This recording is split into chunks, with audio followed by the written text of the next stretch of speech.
but what would you say as far as maybe some guardrails? Because sometimes students going to be students, and not everything they post is going to be like the best, right? Or it could be things like they're too far away, or listen, this is the kind of shots we need. And what are some things that you would advise youth pastors to advise students? Right? You say, look, if you're going to take shots, this is kind of what we're looking at here. Here's some parameters for you that we're looking at.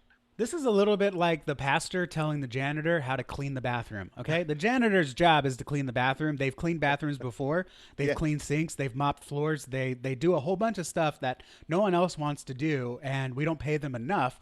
But Right. the Exactly. pastor isn't going to go find the janitor and say, hey, I need you to use this type of machine and this type of wax. And I Right. need you to use this wax on motion. It's like, no, no, Yeah. no. Let And the, wax off. so if you're going to hand it off to the students and you want to give them some guardrails, the guardrails that you should use are your branding, and then just a couple things. If you have, like, we want to make sure that we are welcoming. We want to make sure that we have pictures of students. Make sure you know that Ashley has a difficult home situation, so she cannot have her face on social media. Give them those guardrails.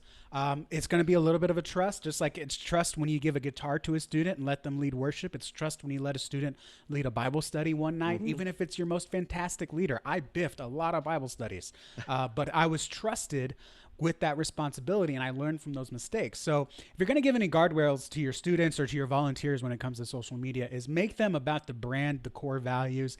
Make sure they know this is what we believe. Obviously, it's up to you if they need to be a believer or not, but make sure you give them kind of some foundational spiritual direction. Yeah. Don't get too hammered down into we want close-ups, we want this number of contrast, we want to use this filter. Unless you already have that stuff established in the brand, let them decide that, because one of those things where I'm going to tell you, you may say, I like these behind the scenes, high contrast shots and people worshiping. But then the kid's going to go like, hey, here's a picture of a baby eating a hot dog in nursery. That's going to get 5 times the engagement. That's not a personal story, by the way. It's not like I picked an example. And you're just like, what the heck? I did all these worship pictures and these look perfect. And then this baby eating a hot dog, because I'm never in the nursery, but the volunteer is. She's Sure. able to roam around. She has an eye for what's going to catch people on social media. And it's not all about, just like we don't have youth lock-ins where we preach for 8 hours.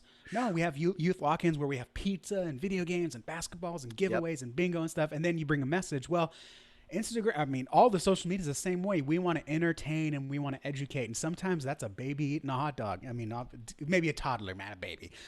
But sometimes Yes. that's that. And people connect with that and they say, that's funny. What else do they have that I can see? How else? Oh, I can see that if I bring my kid, if I see that, I bring my kid, I know that she's going to get a snack, and it's going to be a fun snack. It's not going to be like some old dried up animal crackers that Goodwill didn't even want. You know what I'm saying, Paul? Yes, I know exactly what you're saying, and I like the point where, listen, you give them those basic things, but it becomes a good discipleship tool, because if they Absolutely. if they do, you're able to work with them. You're not just handing it off and saying, here, go away, do Yeah. this. It's That's what something you that's what work in they told the conjunction. youth pastor. But no, this That's correct. That's exactly right. And so what the youth pastor should do, right, is to use it as an opportunity for discipleship, for conversation, to lead and guide them and say, hey, don't forget, hey, we have this event. Here's our events coming up. Don't forget to get some shots of that. And Yep. our vision statement, or our mission statement, or what some phrase or something that goes along with that, and giving them those steps that they can go through, that you can have the conversation about, that if they do something that's maybe they post a meme, maybe they maybe should not have posted, you go, hey, we're going to pull back on that, and see maybe if we can do less memes and more something Well, else. and let me add one thing here. The first thing you say is, let's delete that and try again. No, you say, why did you post that? What was going through your mind, right? Because you want to make sure, that they didn't make just a mistake out of ignorance. You want to see what they were trying to do, and maybe they post a theologically incorrect meme, right? Or maybe something that's maybe a Pentecostal meme and it doesn't align with Baptist or Methodist vision or Right, whatever. right, And the right, kid right. didn't know. Maybe she grew up Methodist or maybe he grew up Pentecostal. And so Yeah. you say, hey, why did you post that? And they'll say, oh, I thought it was funny. people like memes. We posted this other meme, and you kind of again use that as a teaching tool. Okay, well, let's add a comment and say, I know this is really this, or can you go ahead and delete it? If I was a youth pastor, unless there's like accidental nudity or a swear word, or again Ashley who cannot be posted on social media, I would not delete anything but that kind of stuff. If it's something that maybe is like, again, a toddler eating a hot dog and you're like, what the heck, but it looks really good, or I would go ahead and leave it up and say, hey, let's talk about this some more. And then after we talk about it, Hannah, you're running the social media. Do you think that we can work with this? Is there a comment we can add to clarify, or should we go ahead and take it down? And she might say, 9 out of 10 times, let's go ahead and take it down. Or she might say, I really don't think people will take it that way. Look at the comments. They're not taking it that way. Let's add a clarification.